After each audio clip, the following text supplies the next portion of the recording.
Now for our story. This morning, Ben Calvert came out of Dr. Sam Lewis's office and, denying his impulse to slam the door, closed it carefully behind him. Kitt's father wasn't going to let the doctor know that he was angry. For the first time in many years, the wealthy, the domineering Mr. Calvert was forced to go to others for help. And it seemed to Ben that Dr. Lewis had taken great delight in not giving him the information he wanted. The doctor had told him nothing of Kitt's case, would make no statement or speculation as to whether Mr. Calvert's grandchild would be healthy or not. Even Ben's attempt to get the name and address of Kitt's Los Angeles physician had failed. Jessie Ward, Ben's secretary, had come to Ben and had told him the reason Kitt left for the West Coast. Ben Calvert had to stop Jessie from disclosing that story to the town. The story that Kitt's marriage was breaking up. The story of the heredity of Kitt's expected child. Yes, Mr. Calvert was going to see that it was kept quiet.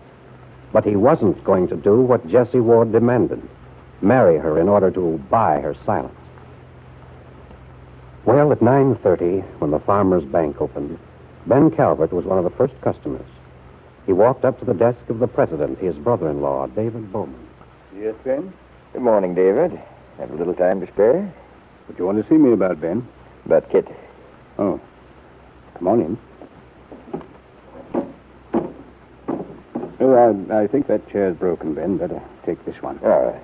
I want to deposit some money to Kitt's account. Well, that's very easy to arrange. I'll call Mr. Cooper. No, I'll do it on my way out. That isn't what I wanted to see you about, though, David. It's something much more serious, but it's about Kitt. You know, Ben, I can't imagine you're wanting to talk to me about Kitt. Why? Well, she's your niece. Granted, Ben. But actually, she's your daughter. You saw to that. Well, that's an odd remark. I don't think so. You know, this is the second time within the past few months that you've come to me to talk about your daughter. Judging from the last visit, our complete disagreement, I don't understand this one. David, do you know where Kitt is? Out in California somewhere, isn't she? Yes, but do you know where? I don't know that I've heard anyone say. Why? Because no one knows where she is except Bill Meade. Why is that? I'm not at liberty to tell you. I'll tell you this much, though, David. Kitt had a very good reason for leaving Wakefield for a while.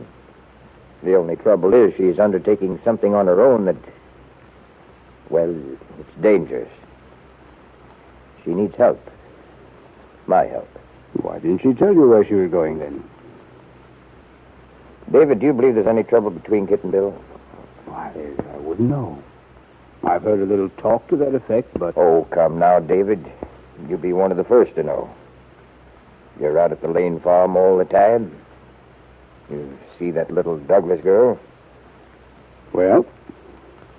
Look, David, if you were aware of some of the facts surrounding this trip, you'd understand some of my anxiety.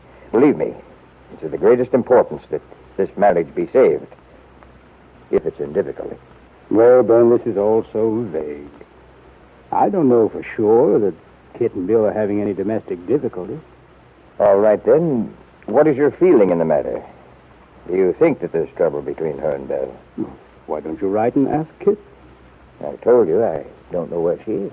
Well, in that case, if she's gone off someplace alone, I don't see that there's anything you can do. After all, she's not a child. No, but she's being very foolish about this. And furthermore, it's dangerous. Of course, there's one thing I can do, David. Hmm? What's that? But I can't do it alone. I must have your help. What kind of help? I want you to get Kitt's address for me. Ben, that's a preposterous suggestion. In the first place, I wouldn't interfere in Kitt's affairs, her private life. In the second place, how could I possibly... Look, David, Kitt has her account here, and I know that a bank has certain facilities. Yes, you're right. But they're facilities which aren't at your disposal. I see. Well, I know you wouldn't do anything for me, Bowman. But what you don't seem to realize is that I'm not asking this for myself. For the sake of your sister's child. Ben, It seems to me that if Kitt wanted you to know where she was, she would have told you. I certainly won't be a party to any of your deals. I don't know your purpose. I don't understand why you're so eager to get in touch with Kitt. And your vague statement that it's for her own good sounds a little phony to me. A little out of character. All right, David. But I think you'll regret this. Ben Calvert got up, nodded curtly, and walked out of the bank. Well, he thought, he might have known he wouldn't get any place with Dr. Lewis or David Bowman, but there was still one other way left open to him. He had to find Kitt. He had to check Jessie's story with his daughter.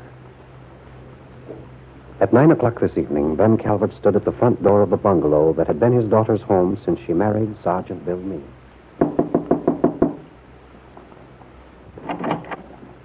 Good evening, Bill. Hello, Mr. Calvert. I was coming by this way, and I thought maybe you'd like to come up to the house with me for a while. Have a drink and play some cards or something. Oh, well, thanks a lot, but I've got some things I ought to do tonight. Oh, too bad.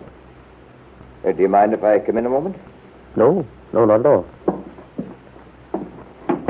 Thanks. Won't you sit down, Mr. Calvert? Yes. Yeah. I dreaded going home tonight.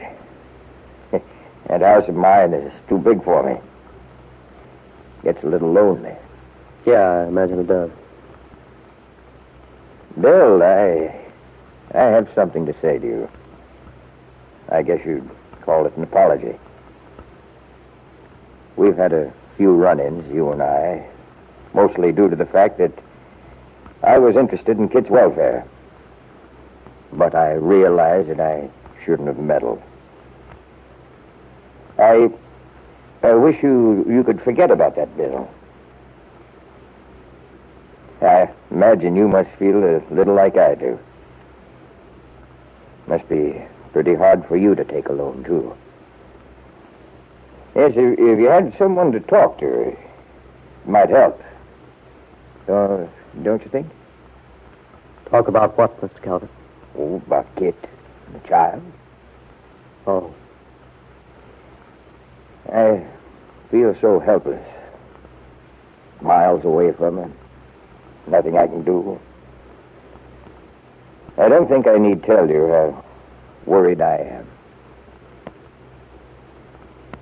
How is she, Bill? Have you heard from her?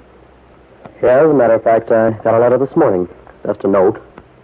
She said she was fine, that she likes her doctor, and that all the arrangements are being made. Is that all? Just about. But didn't she say anything about me? Why, no. Bill, didn't you ask her to get in touch with me? No. No, I didn't. Why not? Well, I'll tell you. I don't know how you happened to learn that we're going to have this child, but I know what it means to Kitt to keep it quiet. Good Lord, don't you think it means as much to me? That's why I want to get in touch with her. Well, I don't see that follows. Oh, it does. Well, anyway, Mr. Calvert, I don't think it would be right for Kitt to know that the news had gotten out. But it hasn't gotten out, Bill. I know, and the person who told me knows. And you can believe me that it isn't going any further. That's a fact. Perhaps so. But just the same, I figure that it might upset Kitt. I think it's better she shouldn't be told. You think? Well, I must say, Bill, you have a pretty good opinion of your own judgment. Do you realize the responsibility you're taking? Yes. Or perhaps you're indifferent to what happens. Mr. Calvert, I made Kitt a promise, and I'm going to keep it. This is Kitt's business and mine. You say I'm indifferent. Well, the only thing I'm indifferent about is what you think. Well, I'll tell you what I think. I think you have a reason for wanting to keep me away from Kitt, Bill. I think you're afraid I'll find out what's really happening, and that is that this marriage is about to blow up. Well, why don't you deny it? I won't deny it, and I won't confirm it. Then it's true. Is that it? I'm not going to discuss it with you. And you might as well understand now, once and for all, Mr. Calvert, I have no intention of telling you anything about Kitt, about myself, or about our lives. And with those words, Ben Calvert's third and last chance of getting his daughter's address evaporated. Yes, Ben, it looks as if you're not going to be able to get the reins back in your own hands. And if you want to keep Jessie Ward from talking, it seems that you'll have to acquiesce to her wishes. Yes, it looks as though Jessie Ward is going to be Mrs. Ben Calvert at last.